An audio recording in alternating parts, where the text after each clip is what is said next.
Good morning, I'm Noah. I am a contributing editor on the MIA Wave, and I am a member of Girls Learn International. Hi, I'm Annabelle Fraser, and I'm the editor-in-chief for The Wave and the president of Girls Learn International.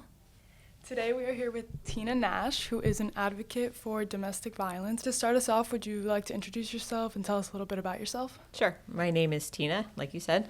I am a certified divorce coach, and I work with a lot of women that are going through domestic violence and trying to get out of domestic violence. And I'm a big advocate for awareness for all ages. And February just happens to be Teen Domestic Violence Awareness Month. So I think if we can educate our young people on what is an acceptable relationship and what is not, then maybe we can, help some people in the future then. Thank you. Mm-hmm.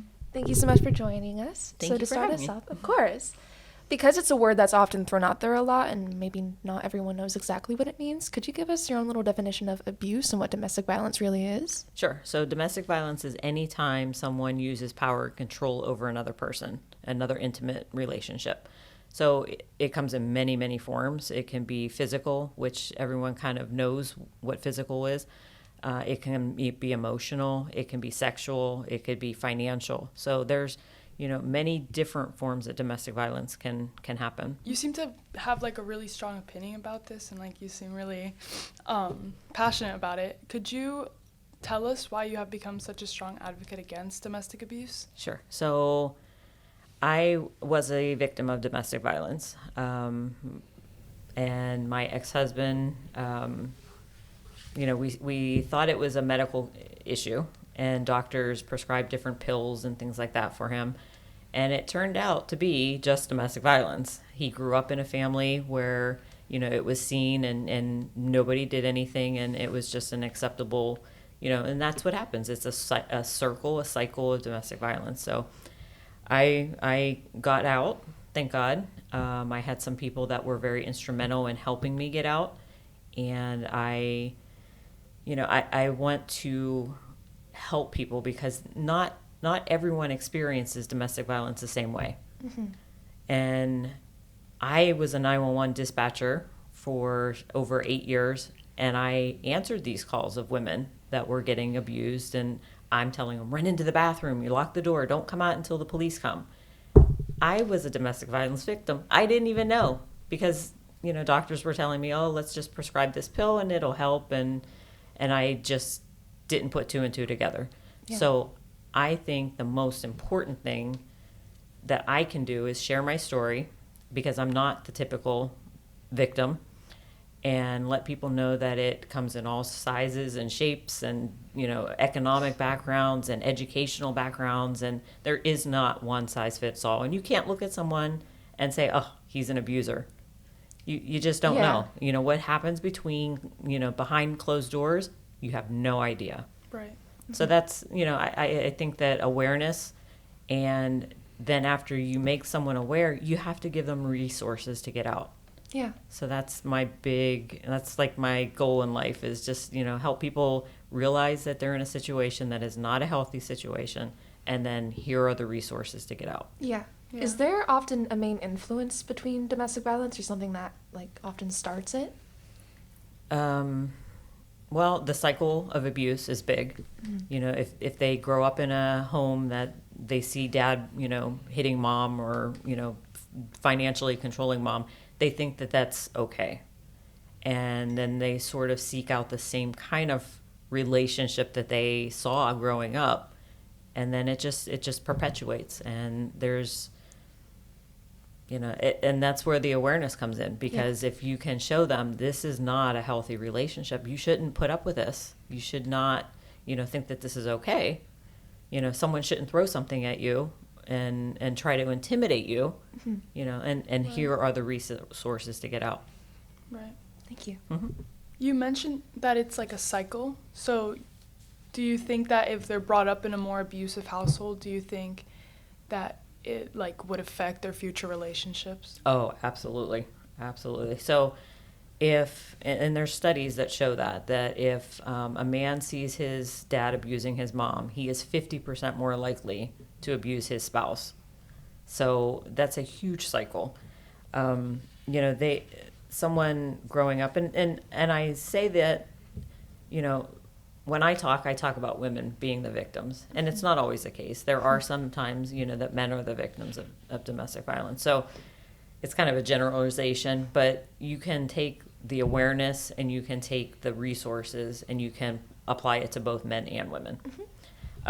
But, you know, typically a girl that would grow up in an abusive a home would then seek out a relationship similar to the one that she's comfortable seeing. Okay. Yeah. So she would then, you know, she might have, you know, a low self-esteem because she's seen, you know, she saw her mom, you know, being victimized right. and you know, you're stupid and you know, you don't know how to keep a home and, you know, you do this and this and this. And then they become accustomed to it. So then they seek out the same thing. Okay. Thank you. Wow. What issues or dangers can often arise from teens who grow up in a home like that and think that it's okay to have that sort of relationship? So, like I said, they can have a low self-esteem. They could have, you know, issues with trust because here's dad that I should be able to trust and see that he's doing this to mom. There's a lot of not being able to trust and, you know, be open with their relationship, their own relationship. They kind of build this wall around themselves, so they're not open and willing to share. And, you know, they could have eating disorders. They, you know, a lot of PTSD. You know, if they hear, you know, yelling or something, then, you know, that can trigger them and put them back into that place. Right. Have you seen a lot of teen cases with domestic violence, or do you think that adult ones are more prevalent? Well, I think they're more reported. Right. Mm-hmm. Because I don't think, you know, I personally have never, I shouldn't say that. One person said, you know, is this right? Do you think this is, you know, a form of abuse? And it wasn't physical, but it was constantly, where are you? You know, what are you doing? Right. Why didn't you answer my controlling. phone? Exactly. Yeah. Why didn't you answer my phone when I called? You know, well, I was studying, you know. Yeah. But I think 100%, you know, women are more likely to report the abuse than a teenage girl. Yeah. So I think we need to really, really make it known what is acceptable, what's not, and then give them the resources to find help. Do you feel, well, I've noticed that it's often become a lot more normalized, like what you just talked about with, it's often categorized under the umbrella of like trust issues where someone will be like, where are you? Why aren't you answering me? Like, why are you always ignoring me? And I feel like that's something that's often normalized in a lot of Right. modern relationships, especially with teenagers and like with the online age and all that.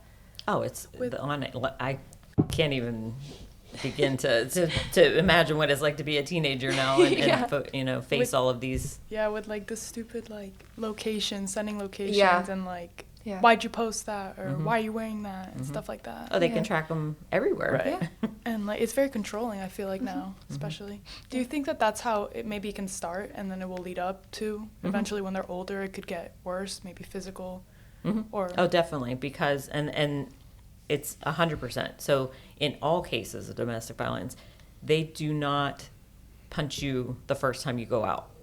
They won't do that because you won't stay. They have to build that trust. You have to rely on them. You have to have that trauma bond. So then when they do their first act of abuse, then if you take it, they know, okay, well, I can get ahead. I can go and I can throw something at them and they're not going to do anything. So then the next step, then they do something a little bit more aggressive, and then they just keep building up and building up. So it doesn't start, you know, it can start with, well, why didn't you call? Why didn't you answer my call? Why did you go, you know, to this store? And then they just continue to build up then. and then the violence can be excused with, oh, it was an accident, or it's not going to happen again, Oh. stuff like that. Yeah, Right. Yeah. definitely. Yeah. And Do it you- will happen again. Yeah. Do you feel that with, you know, all the advancements in technology, especially in this, you know, century, that there's a rise in domestic violence, maybe in a different way with all the online dating and stuff like that? Definitely. And then also with the, you know, if you send a boy, you know, a picture that you Yeah. shouldn't have sent Right, to yeah. begin with. They can hold it They can against hold you. it, definitely. Yeah. They'll hold it against you, and that's one way that they can control you, because if you send them, a snapshot of your top, Yeah. then they'll be like, well, if you break up with me, I'm going to spread this all around school. Okay. Yeah, that's awful. Hmm. So, working in human resources, are there often other types of abuse that you deal with other than domestic? So I deal with everything in human resources. I see it all. I see a lot of, I do see a lot of the domestic violence, and it's very cultural if they'll speak up or not. So I tend to see, I have a sign in my office that my life matters, so I spoke up. So, and then it has, the domestic violence purple, ribbon on it. So I'm there for them. If they want to share it with me, then I'm there, and I have the experience of going through it and all of that. So I've had a lot of people speak up that way about it. I've also had people that have become homeless because of it, because, they have to leave. They have nowhere else to go. So that's where then the resources come in, and you can say, well, go here, try this place. Here's a food bank for you. So a lot of homelessness, a lot of food insecurity, and they just need help all around. They Yeah. need the financial help. So Legal Aid Services of Collier County is a great organization that can help them with free restraining orders, divorce, agreements, and all of that. So they just need help from all around. Yeah.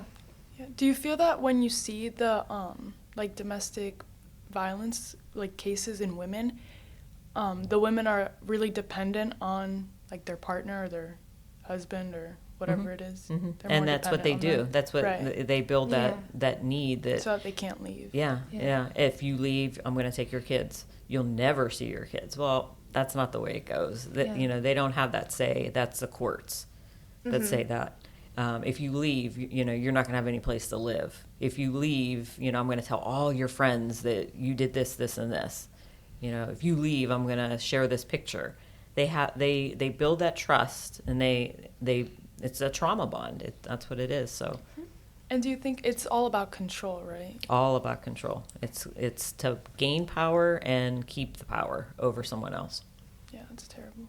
Are there any early identifiers or warning signs that we can see in relationships? That they're going to try to isolate you from your family and your friends.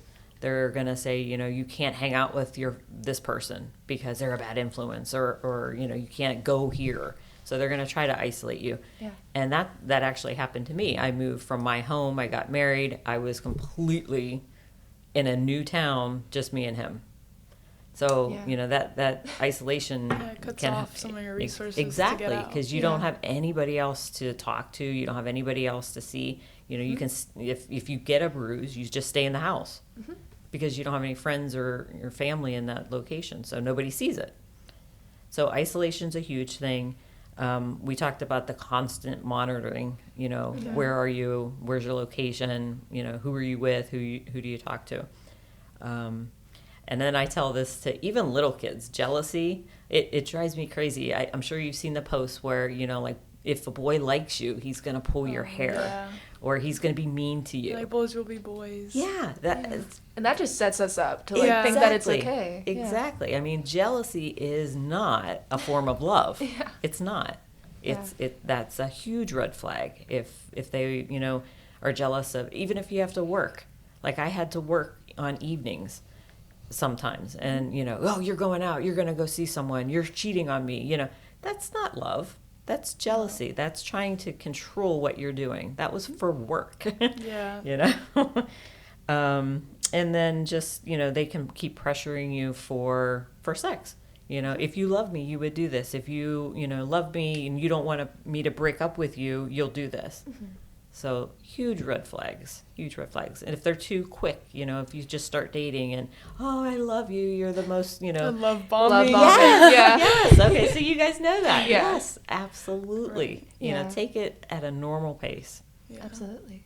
Do you think that there's like a difference in the forms of abuse? Like, do you see maybe there's more violence on women, and then it's a different type of abuse when it's happening to men? It is. It is. Okay. Yeah. So I did actually work with one gentleman. I forgot about him. But his wife was very verbally abusive to him. Okay. And she would threaten him with knives, actually. Oh. Yeah. But women are not likely to report it to begin with. Mm-hmm. Then you have teens who are not likely to report it. And then you have men way at the bottom that are not going to admit that they're getting abused by their wife or girlfriend.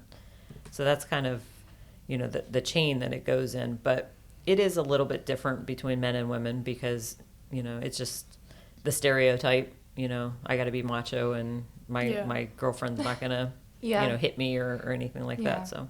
And going the other way, I feel like also now there's like a lot of like romanticizing having like a crazy girlfriend who's like always like just like a helicopter parent almost, Yeah. And I feel like it's like almost like also normalized, which can make men feel like it's normal to have this crazy person who's always watching where they're going, wanting to know where they are, who they're hanging out with, stuff like Can't that. talk to another girl. Right, yeah. Can't have Yeah. any girlfriends because, Mm-hmm.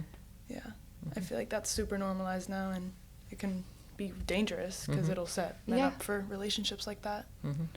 How do you inspire women and teenagers to, if they're in this situation, to get out and seek help? So they just have to find someone that they trust. I think they need to realize it's not their fault, Yeah. that they are not the ones to blame. And I think it's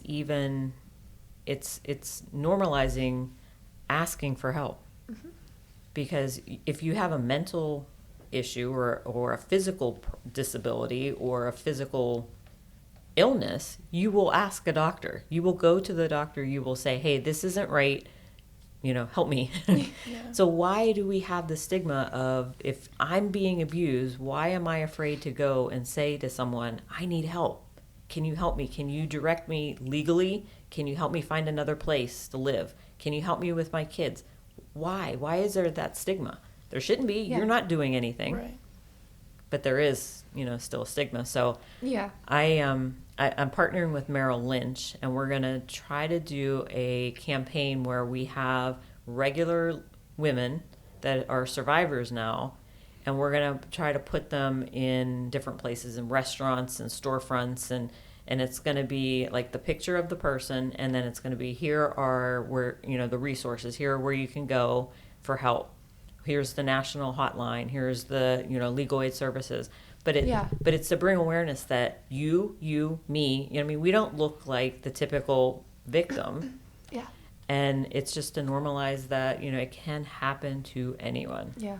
I feel like if there was more awareness maybe of how to get help, women and men would both be speaking out a lot more just because they would feel less alone. Right. With more awareness. Right. Yeah. Your story is really inspiring. Do you think it has definitely shaped you as a person? How do you feel that it has shaped you, and how do you, go every day? I am a fierce advocate Yeah. for domestic Yeah. violence. I will talk to anybody that wants to, talk to me to share their story. My daughter's like, your Instagram is all domestic violence. And I'm like, it is, because I am not ashamed. It wasn't something I did. It was something he did. And I'm not ashamed of it. And I want to get my face out there so that people realize, wow, she worked in the sheriff's office, but yet she still got, abuse. Yeah. So I really just, I think awareness is the key. And once you realize that you're in a relationship that's not healthy, you have to have resources, or you'll just stay there. If you don't have the resources to get out, you'll just stay there. Right. Yeah. How do you think that people like us, like in the younger generations, can help advocate for it and help inform people around us? So there's a couple things that you can do. You can just make it normal that, no matter what it is, if you need help, you can ask for help. You can join different organizations. You guys actually, when we had our last Take a Stand Against Domestic Violence 5K race with Legal Aid Services, you guys actually were volunteers for it. So thank you. So MIA came in, they helped. And so I think getting involved in community events, I would love, to to see in different schools, different survivors come and talk to, to teens and say, this is my story. It can happen in any number of ways, but here are some of the red flags to look out for. And I got out, because that's a lot of what I hear is, you gave me hope because I saw you, I heard your story, but you got out and you look at you, like you're a Thriving. whole person, Yeah. it's not, so I think that, teens, if they really want to help, there's so many places that they can go. There's the shelter for women, legal aid Yeah. services. You can volunteer for all of those hours. And I feel like a big part of it is like noticing that it can happen to anyone, and like seeing like you're thriving now after it happened, and you're doing so good. How can people like us be allies to prevent this? So again, I think just, if you see something, say something. If Yeah. you see your friend and it's hot outside, but she's always wearing long sleeves, say something. I had a neighbor when I was at this particular city that when I was isolated, I did have a neighbor notice bruises on my arms and ask me. I denied it at the time, but if you see something, don't be afraid to ask them and say, I've noticed that you don't hang out with us anymore since you got this boyfriend. Is it your choice, or is he saying, hey, don't hang out? All of your attention has to go on me. Yeah. So I think not being afraid to say something to your friends and really like paying attention, I think that could definitely help. And then say, hey, I trust this person. If you have any of these problems, if something's going on, go ahead and talk to them. Yeah, I Yeah. agree. Is there anything else you would like to add before we just kind of wrap it up? I did want you to know, some of the places that you could go for help. Yes. Please. So like I mentioned, the shelter for abused women and children, that would be a good place. They have, therapists and advocates. When I went, I had to get a restraining order. When I went, one of the advocates went and sat in the courtroom with me. So they have people that can do that even. Yeah. Legal aid services of Collier County is huge. They can do the restraining orders for free, like I said. They can, do divorces. They have people that speak Spanish. So, that shouldn't be an obstacle. Creole, all of Yeah. the major languages here. If it's something that's happening right this second, call 911. Don't be afraid to call 911. Right. Because, they can definitely help you. If you're in Naples, of course, Naples Police Department. Yeah. There's a really cool organization. It's called Project Help, and it is for teens. So that would be a another resource. And then of course the National Domestic Violence Hotline number. And trust me, they have seen everything. So you're not going to come up with anything new that Yeah. they haven't seen, and Yeah. they can't help you, because they will be able to help you. Yeah. Thank you so much. Mhm. This was really cool. And thank you for coming in and Yeah. being on the podcast. Thank you for having me. I Of appreciate it, course. and getting the word out and Yes. spreading some awareness. Yes. So thank you very much. Yeah, of course. course. We are the women of GLI, and we will see you soon.